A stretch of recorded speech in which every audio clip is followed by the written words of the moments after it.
Hello दोस्तों, आप सभी का स्वागत है अपने यूट्यूब चैनल पे। सीटेट सीडीपी के 500 प्रश्नों की श्रृंखला का ये तीसरा लेक्चर है। यदि वीडियो पसंद आए तो मेरे चैनल को लाइक, शेयर और सब्सक्राइब कीजिएगा। 41वां प्रश्न है, the moral judgement of child किसकी रचना है? ऑप्शन है जीएस हल का, ऑप्शन बी है बीएफ स्किनर का, ऑप्शन सी है जीन पियाजे का, या ऑप्शन डी है लॉरेंस कोलबर्ग का। इस प्रश्न का उत्तर होगा ऑप्शन सी, जीन पियाजे। The moral judgement of child Jean पियाजे की रचना है। जीन पियाजे का जन्म 9 अगस्त 1896 को स्विट्जरलैंड में हुआ था और इनकी मृत्यु 16 सितंबर 1980 को हुई थी। जीन पियाजे का एक महत्वपूर्ण पुस्तक है लैंग्वेज थॉट ऑफ चाइल्ड, 1913 में प्रकाशित हुई थी। अगला प्रश्न है, पलटावी गुण या पलटावी बौद्धिक संक्रिया को बच्चा किस अवस्था में समझता है? ऑप्शन है संवेगात्मक अवस्था में, ऑप्शन बी है औपचारिक अवस्था में, ऑप्शन सी है मूर्त संक्रियात्मक अवस्था में, ऑप्शन डी है पूर्व संक्रियात्मक अवस्था में। इस प्रश्न का उत्तर होगा ऑप्शन सी, मूर्त संक्रियात्मक अवस्था में। बच्चा पलटावी गुण या पलटावी बौद्धिक संक्रिया मूर्त संक्रियात्मक अवस्था में सीखता है। पलटावी गुण जैसे कि बच्चे 2 + 3 = 5 और 3 + 2 = 5, यह बच्चा मूर्त संक्रियात्मक अवस्था में सीख लेता है। जीन पियाजे के अनुसार संज्ञानात्मक विकास की कुल 4 अवस्थाएं हैं। पहला है संवेदीगामक अवस्था, जो जन्म से लेकर 2 वर्ष तक रहता है। दूसरा है पूर्व संक्रियात्मक अवस्था, जो 2 वर्ष से लेकर 7 वर्ष तक रहता है। तीसरा है मूर्त संक्रियात्मक अवस्था, जो 7 वर्ष से लेकर 11 वर्ष तक रहता है। चौथा व अंतिम है औपचारिक संक्रियात्मक अवस्था, जो 11 वर्ष से लेकर 15 वर्ष तक रहता है। अगला प्रश्न है, जड़ बुद्धि वाले बालक का आईक्यू कितना होता है? ऑप्शन है 11 से 120, ऑप्शन बी है 81 से 110, ऑप्शन सी है 71 से 80, या ऑप्शन डी है 71 से कम। तो इस प्रश्न का उत्तर होगा ऑप्शन डी, जड़ बुद्धि वाले बालक का आईक्यू 71 से कम होता है। सामान्य बुद्धिलब्धि वाले बालक का आईक्यू 90 से 110 के बीच होता है। प्रतिभाशाली बच्चे का आईक्यू 130 से अधिक होता है। बुद्धिलब्धि का फार्मूला विलियम ईस्टर ने 1912 ईस्वी में दिया था, जबकि मानसिक परीक्षण शब्द का सर्वप्रथम प्रयोग 1890 में कैटल ने किया। अगला प्रश्न है, एक 13 वर्षीय बालक बात बात में अपने बड़ों से झगड़ा करने लगता है और हमेशा स्वयं को सही साबित करने की कोशिश करता है। वह विकास की किस अवस्था में है? ऑप्शन है प्रारंभिक बाल्यावस्था में, ऑप्शन बी है किशोरावस्था में, ऑप्शन सी है युवावस्था में, या ऑप्शन डी है बाल्यावस्था में। तो इस प्रश्न का उत्तर होगा ऑप्शन बी, किशोरावस्था में।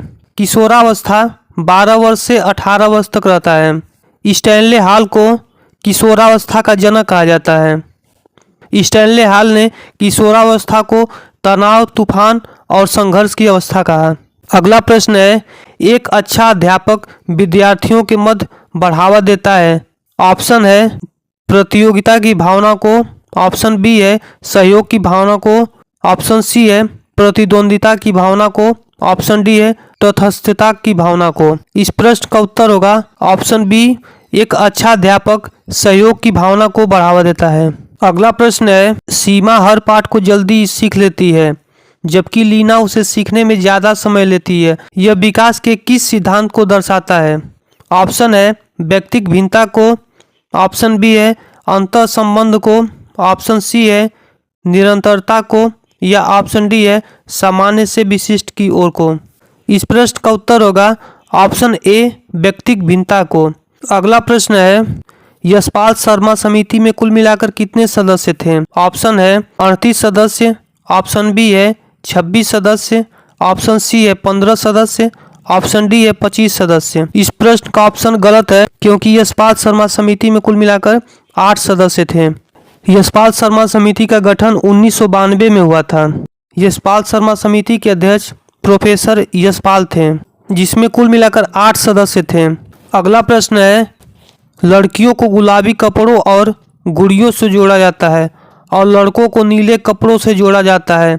यह किसको दर्शाता है? ऑप्शन है जेंडर निरंतरता को, ऑप्शन बी है जेंडर सशक्तिकरण को, ऑप्शन सी है जेंडर विविधता को, ऑप्शन डी है जेंडर रूढ़िवादिता को। इस प्रश्न का उत्तर होगा ऑप्शन डी जेंडर रूढ़िवादिता को। आइए जेंडर रूढ़िवादिता की परिभाषा को समझते हैं। जेंडर रूढ़िवादिता का तात्पर्य व्यक्तियों को उनके लिंग के आधार पर विशिष्ट गुण, विशेषताएं या भूमिकाएं सौंपने की प्रथा से है। अगला प्रश्न है, एक बच्चे की मानसिक आयु 12 वर्ष एवं वास्तविक आयु 10 वर्ष है, उसकी बुद्धि लब्धि क्या होगी? तो बुद्धि लब्धि का फार्मूला होता है मानसिक आयु बटे में वास्तविक आयु गुणे 100। तो मानसिक आयु है 12 वर्ष और वास्तविक आयु है 10 वर्ष और 100 से गुणा कर देंगे। 10 से 100 में भाग देंगे 10 बार जाएगा और 10 से हम 12 में गुणा कर लेंगे तो 120 हो जाएगा। तो बच्चे की बुद्धि लब्धि 120 है। अगला प्रश्न है, विकास कभी न समाप्त होने का विचार किससे संबंधित है? ऑप्शन है एकीकरण का सिद्धांत से, ऑप्शन बी है अंतःक्रिया का सिद्धांत से, ऑप्शन सी है अंतः संबंध का सिद्धांत से, ऑप्शन डी है निरंतरता का सिद्धांत से। इस प्रश्न का उत्तर होगा ऑप्शन डी विकास कभी न समाप्त होने का विचार निरंतरता के सिद्धांत से संबंधित है।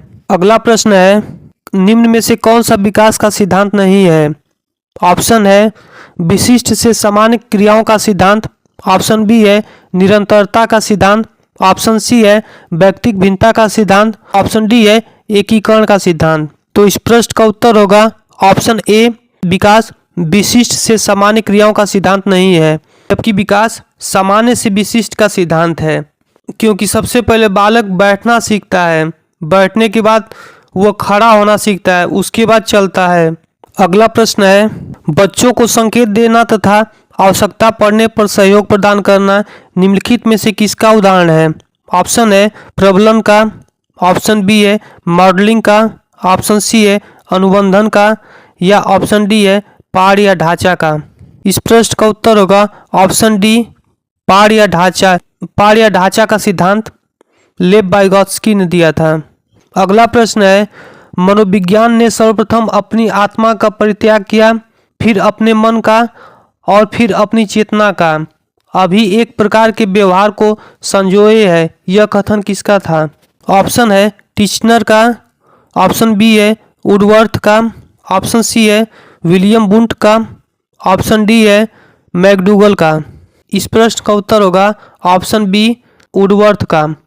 मनोविज्ञान को सर्वप्रथम आत्मा के रूप में अध्ययन किया जाता था, उसके बाद मन के रूप में, उसके बाद चेतना के रूप में और वर्तमान में मनोविज्ञान को व्यवहार के रूप में अध्ययन किया जाता है। अगला प्रश्न है, मनोविज्ञान की प्रथम प्रयोगशाला को किसने स्थापित किया था?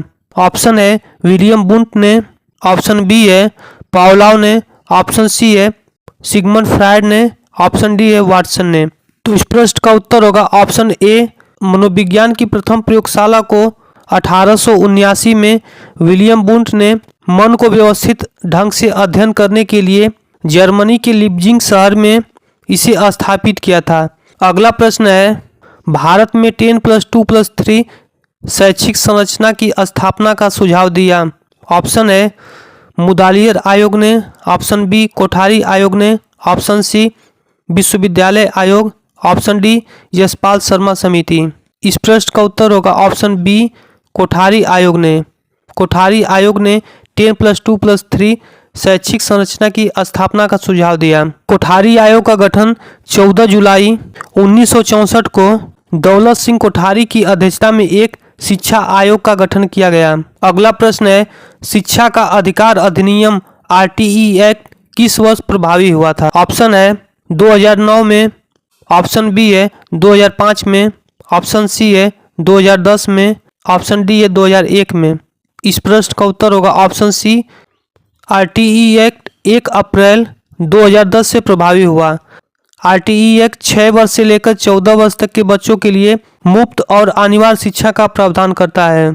RTE एक्ट 2009 में संसद द्वारा पारित हुआ और यह 2010 से लागू हुआ। अगला प्रश्न है, NCF 2005 किस पर बल देता है? ऑप्शन है करके सीखने पर, रटने पर, समस्या हल करने पर या ये सभी पर। तो इस प्रश्न का उत्तर होगा ऑप्शन ए NCF 2005 करके सीखने पर बल देता है। अगला प्रश्न है, मानसिक विकास को प्रभावित करने वाले कारक हैं? ऑप्शन है वंशानुक्रम, ऑप्शन बी है परिवार का वातावरण, ऑप्शन सी है परिवार की सामाजिक स्थिति या ऑप्शन डी है उपयुक्त समस्त। इस प्रश्न का उत्तर ऑप्शन डी होगा उपयुक्त सभी। अगला प्रश्न है बालक की प्रथम पाठशाला है ऑप्शन है परिवार, गांव, समाज या विद्यालय। इस प्रश्न का उत्तर होगा ऑप्शन ए बालक की प्रथम पाठशाला परिवार है। बालक की प्रथम अध्यापक बालक की माता होती है। अगला प्रश्न है जब बच्चे की दादी उसे उसकी माँ की गोद से लेती है तो बच्चा रोने लगता है। बच्चा किसके कारण रोता है?